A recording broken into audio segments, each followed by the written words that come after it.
अगस्त को Darbhanga medical college में anatomy society of clinical anatomy के बैनर तले राष्ट्रीय स्तर की सीएमई का आयोजन किया गया, जिसकी शुरुआत इनॉग्रल सेशन के साथ की गई, जिसमें principal doctor K N. Mishra, doctor S K. Karn, विभागीय अध्यक्ष professor doctor Vinod Kumar, Narayana medical college के एक्स प्राचार्य प्रोफेसर डॉक्टर रश्मि प्रसाद, विभागीय अध्यक्ष नालंदा मेडिकल कॉलेज के एनाटॉमी डिपार्टमेंट के विभागीय अध्यक्ष और बिहार और झारखंड एनाटॉमी डिपार्टमेंट के सेक्रेटरी, एम्स पटना से doctor Padamjeet Panchal, organiser secretary doctor Gauri Shankar Jha, सह organiser secretary doctor Archana Gautam और master of ceremony professor doctor Seema Tabassum, इन सभी ने दीप प्रज्वलित कर कार्यक्रम का शुभारंभ किया।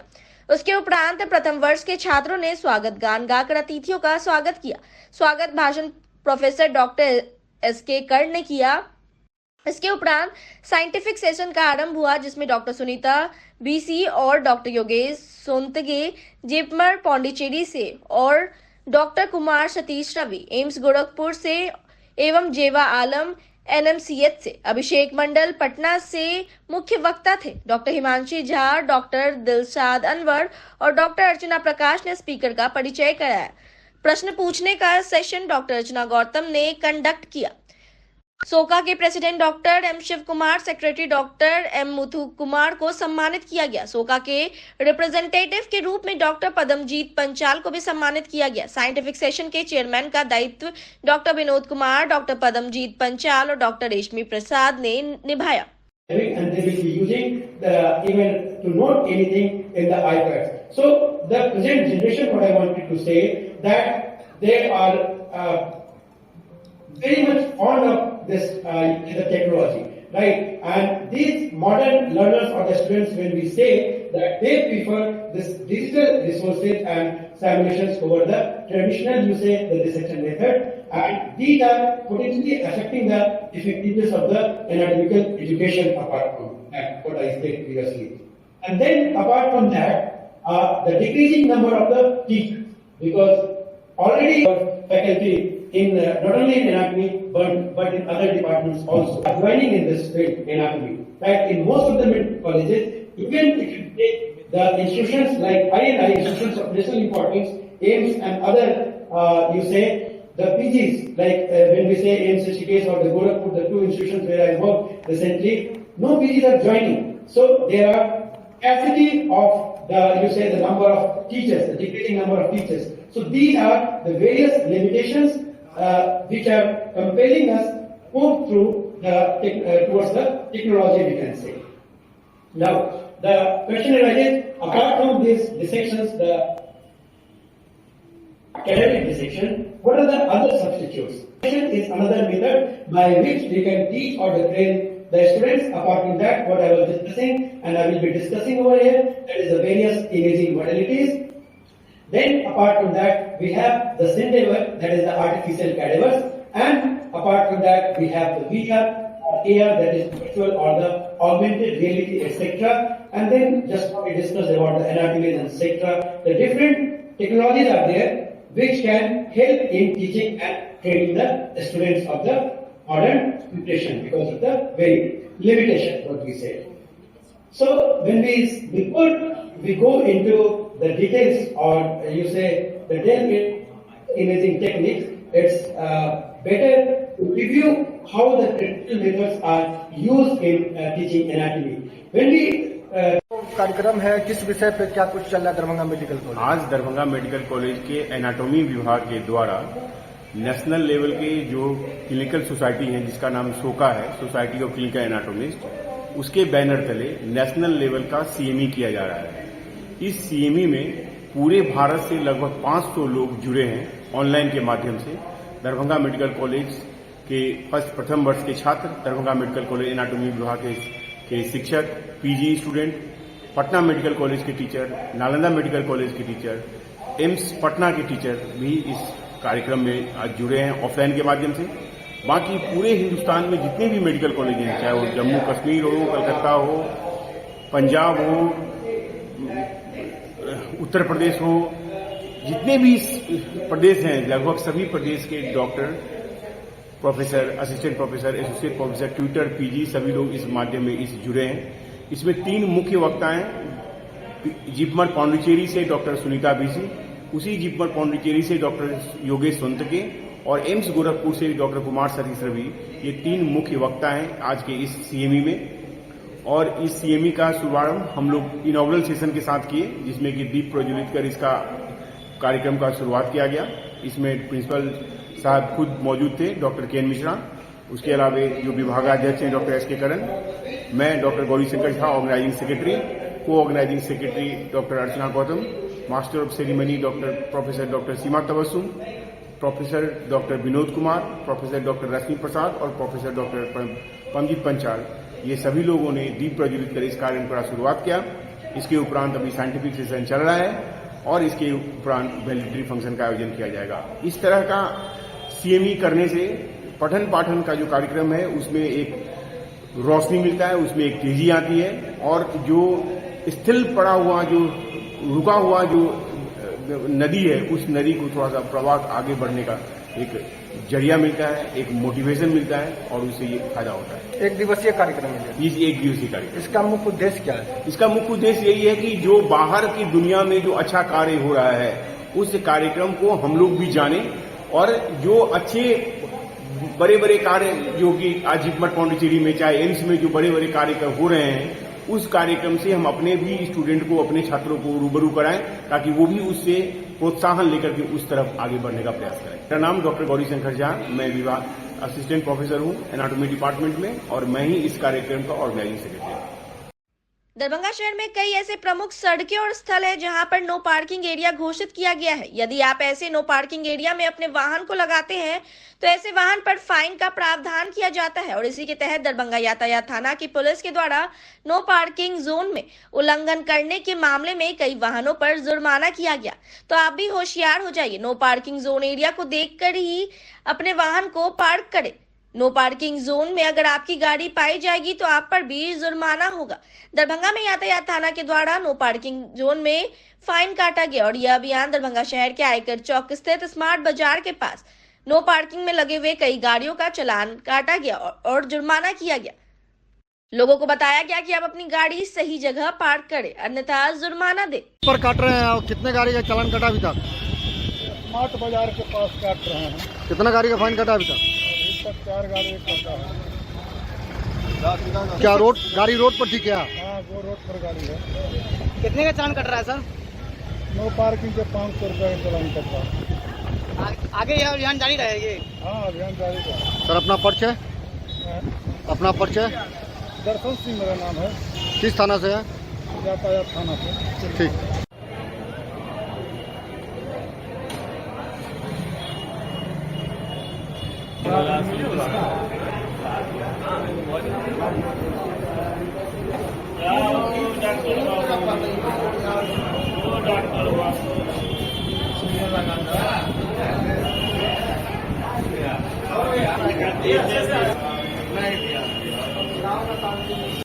प्रत्येक शुक्रवार की तरह इस शुक्रवार को भी दरभंगा की जिलाधिकारी राजीव रोशन का जनता दरबार लगा। इस आयोजित जिलाधिकारी के जनता दरबार में दरभंगा जिला के विभिन्न प्रखंडों से फरियादी पहुंचे थे। आए हुए अधिकतर फरियादी जमीनी विवाद से संबंधित मामलों की शिकायत लेकर पहुंचे थे। वहीं जनता दरबार में किसी फरियादी की प्रधानमंत्री आवास योजना का लाभ नहीं मिल सका, इसकी भी शिकायत लेकर पहुंचे थे, जबकि इन्होंने आवेदन काफी पहले से कर रखा है और उन्हें यहाँ वहाँ अधिकारियों के कार्यालय में भटकना पड़ रहा है। आए हुए कई फरियादियों से हमने बात की, क्या कुछ शिकायतें थी इनकी, आइए आपको सुनाते हैं। तो किस लिए आए यहाँ? कौन से कुछ जिला डीएम साहब की जनता पास में जो दिक्कत है तो तारीख 4/7/2022 से लेकर अभी तक निवेदन श्रीमान जी से करते आए हैं और स्वीकृत कई बार श्रीमान जी कर दिए हैं, लेकिन विभाग के द्वारा से जहां झोपड़ी का अति होना चाहिए आपको स्वीकृत, वहाँ जो है तो पक्का का मकान एक दूसरे आदमी को जो है तो खींच करके जो है तो प्रखंड से भी यहाँ पर स्वीकृत कर देते थे गलत के आधार से। लेकिन फिर जो जांच किया गया तो पंचायत साहब जो है तो झोपड़ी का लेकर के जो है तो कई बार जो है तो मतलब श्रीमान जी के पास अभी तक याद है कि हम लाभ से वंचित है। प्रधानमंत्री आवास योजना नहीं अभी तक नहीं मिला है, कुछ नहीं मिला है। और ये आवेदन जिला कार्यालय में दिए थे और डीएम साहब के पास में भी दिए, नहीं हमको चाहे प्रधानमंत्री आवास योजना मिले या नहीं तो अदालत में केस जाए। हम बहुत दिन से परेशान हैं। हुजूर से यही विनती करना चाहते हैं कि अदालत में दे दिया जाए, ताकि नोटिस मिलने के बाद उसका जवाब हम समय समय पर देते रहेंगे। प्रखंड गोड़ा बोहराम प्रखंड है, कुमई भदोन पंचायत का नाम है। और आवेदन 4/7/2022 से नहीं, प्रतीक्षा सूची में नाम हमारा अंकित है, लेकिन अभी तक जो है नहीं मिले। साहब प्रतीक्षा सूची के देख करके जांच करके उसको निष्पादन भी कर दिया है, लेकिन अभी मामला लंबित पे इसे पर कभी पेंडिंग हो जाता है, कभी स्वीकृत हो जाता है, कभी पेंडिंग हो जाता है। बार बार जो है सो गलत आधार देख नहीं बहुत दिन से आते हैं। अभी करीब 1 मिनट जुड़े हैं, इतना लगभग हो रहा है। प्रत्येक महीना में श्रीमान जी से मिलते आए हैं, नहीं अभी तक नहीं हुआ। क्या नाम हुआ आपका? मेरा नाम दुखा पोदार हुआ और प्रखंड गोड़ा बोराम प्रखंड। मैं मोदी जी जब जो है 2016 को जून में आदेश किए, जो परिवार के अंतर्गत महिलाओं को मिला सम्मान, निःशुल्क गैस कनेक्शन। जिस परिवार का मुखिया जो है राशन कार्ड में महिला को बनाया गया है, जिस परिवार में महिला नहीं है तो उस परिवार में मोदी जी को राशन कार्ड नहीं देना चाहिए। इस द्वारा जब राशन कार्ड दिए हैं उसमें सिर्फ पुरुष है तो उसको तो जो है निःशुल्क कनेक्शन जो है गैस का मिलना चाहिए। अभी तक 2016 से अभी तक मैं दौड़ते दौड़ते परेशान हूँ, लेकिन अभी तक हमको कनेक्शन नहीं दिया गया। क्या कहा जा रहा है? 1 मार्च को पुनः मैं मिले थे तो उनको कहा, उस दिन हमको आदेश दिया गया था जो क्या कहते हैं 1 एटीडीपी बनवा लीजिए। कोर्ट सभा में रखे हुए अभी तक मुझसे कोई जो है निदान नहीं हो पाया। किनके पास आए अभी आप? अभी आए हैं डीएम साहब से ऑफलाइन मिलने के लिए। क्या चाह रहे हैं आप? हम चाह रहे हैं उनसे मिले और इस समस्या का समाधान हो, निःशुल्क कनेक्शन हमको मिले। कहाँ का मामला है? कौन सा प्रखंड? केवटी प्रखंड खिरमा पथरा में जो है MS पैराडाइज का शाखा है, उसमें हम आवेदन किए। कितने दिन पहले आवेदन किए थे? हम 2016 में आवेदन किए थे। अभी तक नहीं आपको कुछ मिला? अभी तक हमको कुछ कनेक्शन नहीं मिला, कुछ समस्या का समाधान नहीं हो पाया।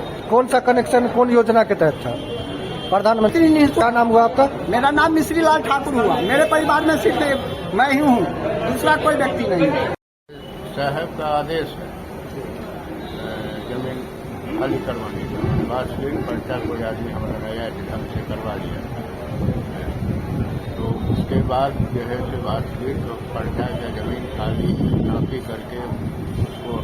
कहाँ का मामला है ये? मामला है आपको 20 हो। अच्छा, क्या चाह रहे हैं इसमें? इसमें कलेक्टर साहब का आदेश है कि जो जमीन बास्केट पर्चा का है उसको खाली करके मने और बाकी जो रेस्ट जो अवैध कब्जा की हुई है लगभग 2-2.5 कट्ठा तो सरकारी जमीन से नापी करवा के इनको जमीन जो है कवर कर दी। अभी तो हम कलेक्टर साहब प्रखंड मेरा दहाया घाट पड़ता है। क्या नाम हुआ आपका? मनोज कुमार मिश्रा, आप हमको पहचान देवता कठिन यहाँ से आपको साफ विचार से हमारा प्रश्न मैं हमारा केस का वकील है तो विचार से ये सही कैसे आपको विचार बटवा अभी क्या नहीं 10 खाली है हिस्सा हमारा में उसमें भाषा दिया साहब दिया उसको पंजी कर दिया। हम भी चाहते हैं दूसरा कैसे हुआ, कैसे हुआ सोच है घनश्याम प्रखंड है। क्या नाम हुआ आपका? नाथ झा। ठीक। इलेक्शन को लेकर संबंधित पदाधिकारी और राजनीतिक दलों के लोगों के साथ नीरज कुमार दास ने बैठक की स्थानीय हायाघाट प्रखंड में। वहीं आयोजित बैठक में उन्होंने बूथ को अपडेट करने के निर्देश दिए। इस आयोजित बैठक में सभी पार्टी के लोग मौजूद रहे। बैठक समाप्त होने के बाद जब हमने बैठक के संबंध में कई लोगों से बात की तो बताया गया कि जिला पदाधिकारी दरभंगा की अध्यक्षता में एक बैठक हुई थी, जिसमें कहा गया था कि प्रखंड स्तर पर जाकर सभी आरओ और प्रखंड स्तरीय जो भी राजनीतिक दल है उनसे बात करने को कहा गया। विशेषकर जो भी मतदान केंद्र है या कोई ऐसा मतदान केंद्र है जो जर्जर है या ऐसा मतदान केंद्र जहां जाने की जगह नहीं तो इसकी सूची ले ले। अगर कोई मतदान केंद्र है उसे बदलना चाहते हैं तो उसकी भी सूची मांगी गई। क्या आज एडीएम साहब और बीडीओ मैडम के द्वारा आज हम लोग का प्रखंड मुख्यालय पर एक बैठक किया गया था, जिस बैठक में सभी राजनीतिक दल के प्रखंड अध्यक्ष को बुलाया गया था। इसमें 3 बिंदुओं पर आज बात हुई है। पहला बिंदु ये है कि क्षेत्र में हायाघाट प्रखंड में जो भी बूथ जो 2 किलोमीटर के दायरे पर है वह ठीक है। जो 2 किलोमीटर दायरे से ज्यादा मतदाता को जाना पड़ता है तो वह बूथ को चिन्हित करके हम लोग देंगे, तो उन्हें छोटा कर दिया जाएगा। जो वहाँ की कोई जगह होगी वहाँ शिफ्ट कर दिया जाएगा। दूसरा यह है कि जिस बूथ पर जर्जर है, जैसे कोई बूथ झड़ा हुआ है, बहुत सारा स्कूल पुराना है, तो अगर वहाँ मतदाता जाते हैं उनको किसी तरह का खतरा होता है तो यह चीज हम लोग चिन्हित करके देंगे एडीएम साहब को, तो वहाँ का बूथ जो है वो दूसरे बूथ पर शिफ्ट कर दिया जाएगा। और तीसरा है कि हम लोग को बीएलए की भी सूची जमा करनी है, और जो बीएलओ है जो निर्धारित काम नहीं कर पाते हैं, बहुत जगह बीएलओ की जो काम है कि हर पंचायत में जिन लोगों की मृत्यु हो चुकी है, उनका नाम काटना है, और जिन लोग 18 से प्लस के हैं पंचायत के, उसका नाम को जोड़ना है। तो हमारे जो बीएलए हैं जितने पंचायत में, वह अपने सक्रियता से इस काम को नहीं कर पाते हैं। पिछले चुनाव में भी हम लोगों ने इस बात को कहा था, तो इस बार एडीएम साहब का सख्त निर्देश हम लोग को आया है कि जो भी बीएलओ अगर काम नहीं करता है, आप उस बीएलओ के लिए हम लोग को बताएं, हम लोग उन पर जो है कार्रवाई करके उसको हटाने का काम करेंगे। इसी 3 मुद्दा को लेकर इम्पोर्टेंट बैठक आज की गई थी हम लोग की। आप लोगों को क्या लेटर दिया गया था क्या? हाँ, हम लोग को लेटर गया था 7 दिन पहले कि प्रखंड विकास पदाधिकारी बीडीओ मैडम की ओर से एक बैठक आयोजन किया गया है, जिसमें एडीएम साहब रहेंगे और सभी प्रखंड अध्यक्ष को बुलाया गया था। 3 बिंदु पर आज यह चर्चा हुई है। तो समय समय पर लेटर वेटर मिलता रहता है कि नहीं आप लोगों को? समय समय पर ऐसा तो नहीं कि कहीं पर नजरअंदाज कर रहे हैं पदाधिकारी? नहीं, पदाधिकारी नजरअंदाज नहीं कर रहे हैं। समय समय पर लेटर मिलता है और जो भी बातें होती हैं हम लोग को मीटिंग में बुला के यह कहते हैं, और हम लोग से भी जो सहयोग होता है हम लोग करते हैं पदाधिकारी को, और पदाधिकारी बहुत अच्छे हैं, बातचीत हो रही है। किस पार्टी से हैं? मैं मोहम्मद चांद, कांग्रेस प्रखंड अध्यक्ष हायाघाट। Thank you. दरभंगा स्थित एपीजे अब्दुल कलाम WIT को इंफ्रास्ट्रक्चर सहित अन्य आधुनिक सुविधा उपलब्ध कराने को लेकर राज्यसभा सांसद धर्मशीला गुप्ता ने राज्यसभा में आवाज उठाई।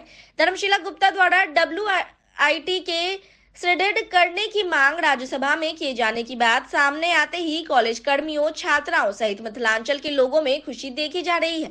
इसको लेकर WIT के प्राचार्य डॉक्टर डायरेक्टर प्रेम मोहन मिश्रा ने सांसद धर्मशीला गुप्ता को साधुवाद देते हुए मिथिलांचल और बिहार के सभी मंत्रियों, सांसदों, विधायकों से आग्रह किया कि वे WIT के लिए थोड़ा सा प्रयास करें, जिससे यह भारत में नंबर 1 महाविद्यालय बन पाए। वहीं छात्राओं ने इस पर भी खुशी जारी करते हुए कहा कि प्रधानमंत्री नरेंद्र मोदी और बिहार के मुख्यमंत्री नीतीश कुमार ने बेटियों के लिए कई काम किए हैं। अगर वह थोड़ा सा ध्यान देते हैं तो हम लोग भी अच्छी कंपनियों में जाकर बिहार का नाम रोशन कर पाएंगे। इस बारे में WIT के प्राचार्य एवं डायरेक्टर प्रेम मोहन मिश्रा ने कहा कि राज्यसभा सांसद धर्मशीला गुप्ता द्वारा राज्यसभा में WIT को श्रेडेड करने की मांग उठाते ही इसको चर्चा अब चारों तरफ होने लगी है, और मुझे आशा है कि वह संघर्षशील नेत्री है और इसे अपने अंजाम तक पहुंचा कर रहेंगी। उन्होंने तमाम बिहार के सांसदों, मंत्रियों, विधायकों सहित अन्य नेताओं से आग्रह किया कि वे सभी मिलकर इस WIT को भारत में नंबर 1 महाविद्यालय बनाने के लिए प्रयास करें। उन्होंने कहा कि तत्कालीन राष्ट्रपति डॉक्टर APJ अब्दुल कलाम ने मिथिला ही नहीं, बिहार एवं उत्तर भारतीय महिलाओं को विज्ञान के क्षेत्र में अग्रणी बनाने के लिए इस WIT महाविद्यालय की स्थापना करवाई। उस समय मुख्यमंत्री नीतीश कुमार भी उनके साथ थे और प्रधानमंत्री नरेंद्र मोदी और मुख्यमंत्री नीतीश कुमार ने बेटियों के लिए कई काम किए हैं। बिहार सरकार द्वारा स्टूडेंट क्रेडिट कार्ड के द्वारा यहाँ पढ़ने वाली बच्चियों को अपनी फीस भरने में काफी सुविधा होती है। इसलिए मैं आग्रह करता हूँ कि वे लोग इस पर ध्यान दें, जिससे यहाँ पर इंफ्रास्ट्रक्चर सहित अन्य सुविधाएं बहाल की जा सके और यहाँ अच्छी कंपनियां आए जहाँ बच्चों का प्लेसमेंट हो सके। हम लोग अपने स्तर से इसके प्रयास के लिए लगातार प्रयासरत है। अगर उन लोगों का साथ मिल जाए तो इसका विकास तेजी से हो पाएगा और यह भारत में अग्रणी महाविद्यालय बन जाएगा। वहीं यहाँ पढ़ रही छात्रा संचिता एवं श्वेता ने बताया कि उन लोगों ने यहाँ पर वर्षों पढ़ाई की है। यहाँ कई सुविधाएं हैं, लेकिन अभी भी कई अन्य आधुनिक सुविधा उपलब्ध कराना जरूरी है, जिससे वह आधुनिक ज्ञान प्राप्त कर अच्छी कंपनियों में जाकर बिहार का नाम रोशन करे। उन्होंने प्रधानमंत्री नरेंद्र मोदी और मुख्यमंत्री नीतीश कुमार सहित अन्य नेताओं से आग्रह किया कि वे लोग इस महाविद्यालय की ओर देखें, जिससे इसका विकास हो सके और यहाँ की बच्चियां अच्छी कंपनी में जाकर जॉब कर सके।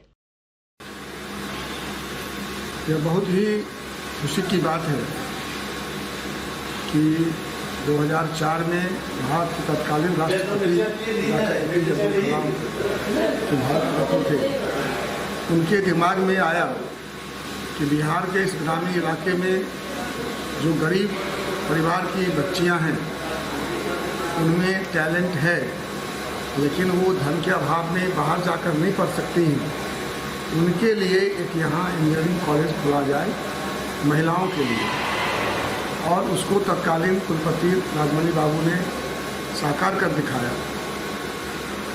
लेकिन शुरू में तो बहुत अच्छा चल रहा था, धीरे धीरे इसमें हर तरह से ह्रास होता गया, और पिछले साल तो इसके बंद होने की चर्चा भी होने लगी थी।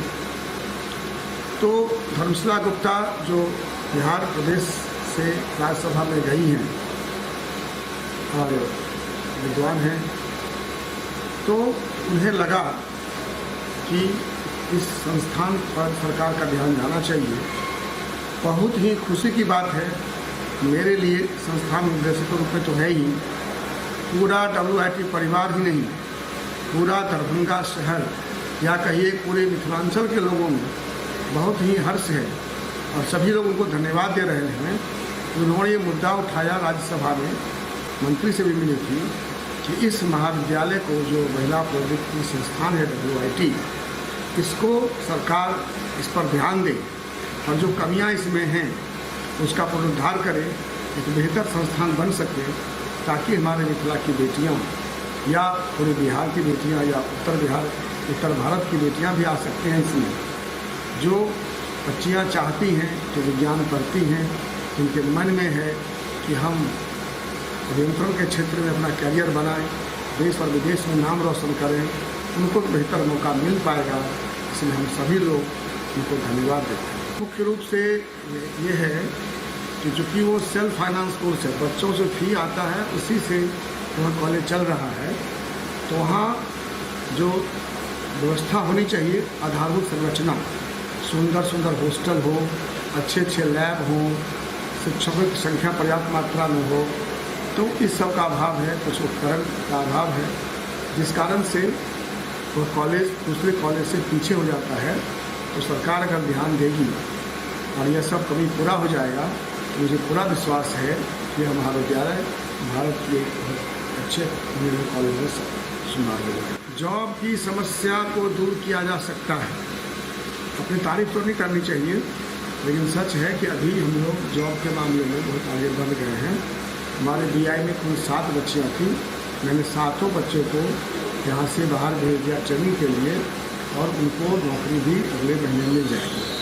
जो CS की बच्चियाँ हैं, उनके लिए भी अगले महीने से बहुत बड़ी बड़ी कंपनियाँ, जैसे एसेंचर है, इन्फोसिस है, TCS है, ऐसे कंपनियों को हमने बुलाया है, और मुझे बहुत खुशी है। हम आपके माध्यम से इस बात का खुशी जाहिर करते हैं कि जिन जिन कंपनियों को हमने बुलाया, सबों ने सहमति दे दी है।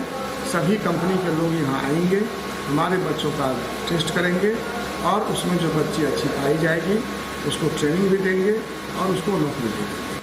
लगभग तो मिथिलांचल की पड़ती हैं, लेकिन पूरे बिहार कुछ बच्चियाँ आ जाती हैं। जब BC से एडमिशन होता है तो मुजफ्फरपुर, मोतिहारी, पटना, भागलपुर की बच्चियाँ भी आती हैं। इस बार भी कुछ बच्चे भागलपुर से आकर एडमिशन लिए हैं और मिथिलांचल एरिया से चलाती हैं। बिहार में तो नहीं है, इस इलाके में एक ही है महिला इंजीनियरिंग कॉलेज, बिहार झारखंड मिला के लगभग एक है।